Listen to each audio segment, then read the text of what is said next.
થરાદ ખાતે પક્ષી બચાવ સારવાર કેમ્પ ખુલ્લો મુકાયો। ઉત્તરાયણના પર્વ નિમિત્તે પતંગના દોરાથી ઘાયલ થતા પક્ષી સારવાર કેમ્પ ખુલ્લો મુકાયો। જલારામ ગૌ સેવા યુવક મંડળ અને બનાસકાંઠા જિલ્લા પ્રાણી અત્યાચાર નિવારણ સોસાયટી દ્વારા કેમ્પનું કરાયું આયોજન। પક્ષી બચાવ સારવાર કેમ્પમાં થરાદ શહેરના અગ્રણીઓ સહિત મંડળના સભ્યો રહ્યા ઉપસ્થિત। થરાદમાં છેલ્લા 16 વર્ષથી ઉત્તરાયણ પર્વ નિમિત્તે કરવામાં આવી રહ્યું છે કેમ્પનું આયોજન। સમગ્ર થરાદની અંદર આજે ઉત્તરાયણનો મકર સંક્રાંતિનો પવિત્ર તહેવાર ઉજવવામાં આવી રહ્યો છે।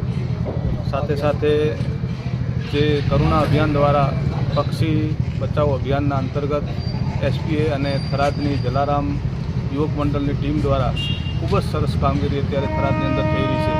જે પતંગ રસિયાઓ દ્વારા અને ખાસ કરીને જે ચાઇનીઝ દોરીનો ઉપયોગ કરી અને જે પક્ષીઓને ઘાયલ કરવામાં આવી રહ્યા છે તેને પક્ષીઓને દરેક જગ્યાએથી કલેક્ટ કરી અને એને ખૂબ જ સારી સારવાર અત્યારે આ તમામ મંડળો દ્વારા કરવામાં આવી રહી છે। સતત છેલ્લા સમગ્ર બનાસકાંઠાની અંદર કહો તો પણ કહી શકાય એવો છેલ્લા 21 વર્ષથી આ મંડળ અને યુવાનો સતત આ કામગીરી ખૂબ કરી રહ્યા છે। ખરેખર ખૂબ સરાહનીય છે અને ખૂબ સેવાનું કામ થઈ રહ્યું છે।